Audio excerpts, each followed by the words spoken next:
Hi ಎಲ್ಲರಿಗೂ ನಮಸ್ಕಾರ. ನಮ್ಮ ಮೈಸೂರು ವೆಜ್ ಚಾನಲ್ಗೆ ನಿಮ್ಮೆಲ್ಲರಿಗೂ ಸ್ವಾಗತ.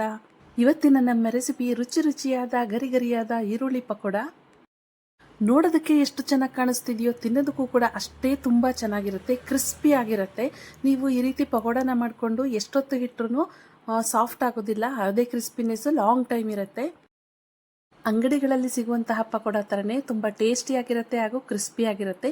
ಮಾಡೋದಕ್ಕೂ ಕೂಡ ಕೇವಲ 5 ನಿಮಿಷ ಹಿಡಿಯುತ್ತೆ ಮತ್ತು ತುಂಬ ಕಡಿಮೆ ಇಂಗ್ರೀಡಿಯೆಂಟ್ಸಿಂದನೂ ಇದನ್ನು ಮಾಡ್ಕೊಳ್ಬಹುದು. ಹಾಗಾದರೆ ಬನ್ನಿ ಹೇಗೆ ಮಾಡೋದು ಅಂತ ನೋಡೋಣ. ಪಕೋಡನ ಮಾಡೋದಕ್ಕೆ 2 ದೊಡ್ಡ ಗಾತ್ರದ ಈರುಳ್ಳಿಯನ್ನು ಈ ರೀತಿ ಸ್ಲೈಸ್ ಆಗಿ ಕಟ್ ಮಾಡಿ ಹಾಕ್ಕೊಳ್ಬೇಕು. ಈ ರೀತಿ ಬಿಡಿಯಾಗಿರಬೇಕು. ಇದಕ್ಕೆ 3 ಹಸಿಮೆಣಸಿನಕಾಯಿಯನ್ನು ಈ ರೀತಿ ಚಿಕ್ಕದಾಗಿ ಕಟ್ ಮಾಡಿ ಹಾಕ್ಕೊಳ್ಬೇಕು. ಹಾಗೆ 1 ಹಿಡಿ ಕರಿಬೇವು ಸೊಪ್ಪನ್ನು ಚಿಕ್ಕದಾಗಿ ಕಟ್ ಮಾಡಿ ಹಾಕ್ಕೊಳ್ಬೇಕು. ಅರ್ಧ ಕಟ್ಟು ಕೊತ್ತಂಬರಿ ಸೊಪ್ಪನ್ನು ಕೂಡ ಚೆನ್ನಾಗಿ ತೊಳೆದು ಕಟ್ ಮಾಡಿ ಹಾಕ್ಕೊಳ್ಬೇಕು. ಈಗ 2 ಟೇಬಲ್ ಸ್ಪೂನ್ ಕಡಲೆ ಹಿಟ್ಟನ್ನು ಹಾಕ್ಕೊಳ್ಬೇಕು. 2 ಟೇಬಲ್ ಸ್ಪೂನ್ ಕಡಲೆ ಹಿಟ್ಟಿಗೆ 3 ಟೇಬಲ್ ಸ್ಪೂನ್ ಚಿರೋಟಿ ರವೆನ ಹಾಕ್ಕೊಳ್ತಾ ಇದ್ದೀವಿ. ಚಿರೋಟಿ ರವೆ ಹಾಕೋದ್ರಿಂದನೇ ಪಕೋಡ ತುಂಬ ರುಚಿಯಾಗಿ ಕ್ರಿಸ್ಪಿಯಾಗಿ ಅಂಗಡಿ ಥರನೇ ಬರೋದು. ಚಿರೋಟಿ ರವೆ ಜೊತೆಗೆ ನಾರ್ಮಲ್ ರವೆನೂ ಕೂಡ ನಾವು 2 ಟೇಬಲ್ ಸ್ಪೂನ್ ಹಾಕ್ಕೊಳ್ಬಹುದು.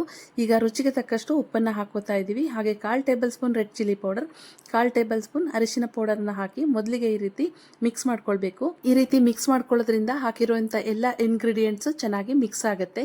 ಈಗ ಸ್ವಲ್ಪನೇ ನೀರನ್ನು ಹಾಕ್ಕೊಂಡು ಹಿಟ್ಟನ್ನು ಕಲಿಸ್ಕೊಳ್ಬೇಕು. ಹಿಟ್ಟು ಸ್ವಲ್ಪ ಗಟ್ಟಿಯಾಗೇ ಇರಬೇಕು. ನೋಡ್ತಾ ಇದ್ದೀರಲ್ವ ಕನ್ಸಿಸ್ಟೆನ್ಸಿ ಎಷ್ಟು ಗಟ್ಟಿಯಾಗಿದೆ ಅಂತ. ಈ ರೀತಿ ಗಟ್ಟಿಯಾಗಿ ಕಲಸಿ ಇಟ್ಕೊಳ್ಬೇಕು.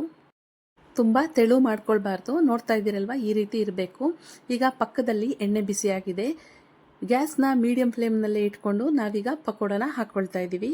ಪಕೋಡನ ನಾವು ಯಾವುದೇ ರೀತಿ ಶೇಪ್ ಕೊಟ್ಟು ಹಾಕೋದು ಬೇಡ. ರೌಂಡ್ ಆಗಲಿ ಇನ್ನೊಂದಾಗಲಿ ಮಾಡೋದು ಬೇಡ. ಕೈಗೆ ಹಿಟ್ಟು ಹೇಗೆ ಸಿಗುತ್ತೋ ಹಾಗೇ ಹಾಕಬೇಕು. ಹಾಗೆ ಇದ್ರೇ ನಮಗೆ ತಿನ್ನೋದಕ್ಕೂ ತುಂಬ ಟೇಸ್ಟಿಯಾಗಿರುತ್ತೆ ಮತ್ತು ಗರಿಯಾಗಿ ಬರುತ್ತೆ. ಮತ್ತು ನೋಡೋದಕ್ಕೂ ಕೂಡ ಸೇಮ್ ಅಂಗಡಿ ಪಕೋಡ ಥರನೇ ಇರುತ್ತೆ.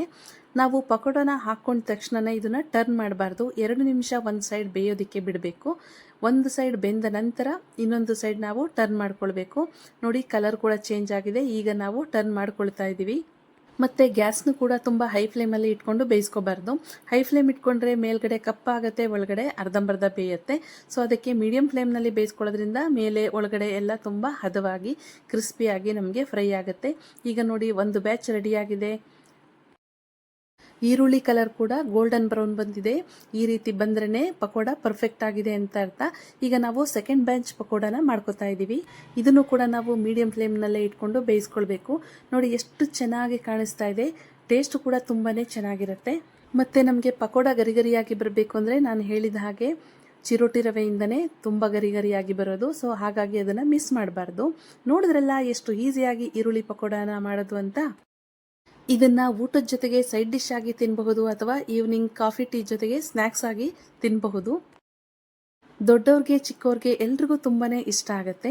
ನೀವು ಈ ರೀತಿ ಪಕೋಡನ ಮಾಡಿಕೊಂಡು ಟೇಸ್ಟ್ ಹೇಗಿತ್ತು ಅಂತ ನಮಗೆ ಕಮೆಂಟ್ ಮೂಲಕ ತಿಳಿಸಿ. ಹಾಗೆ ನಮ್ಮ ಚಾನಲ್ನ ಲೈಕ್ ಮಾಡಿ, ಶೇರ್ ಮಾಡಿ, ಸಬ್ಸ್ಕ್ರೈಬ್ ಮಾಡಿ. ಪಕ್ಕದಲ್ಲಿರುವಂತಹ ಬೆಲ್ ಐಕನನ್ನು ಕ್ಲಿಕ್ ಮಾಡಿ. ಬೆಲ್ ಐಕನನ್ನು ಕ್ಲಿಕ್ ಮಾಡೋದ್ರಿಂದ ನಾವು ಹಾಕೋ ಎಲ್ಲ ರೆಸಿಪಿಗಳು ನಿಮಗೆ ನೋಟಿಫಿಕೇಶನ್ ಮೂಲಕ ಬರುತ್ತೆ.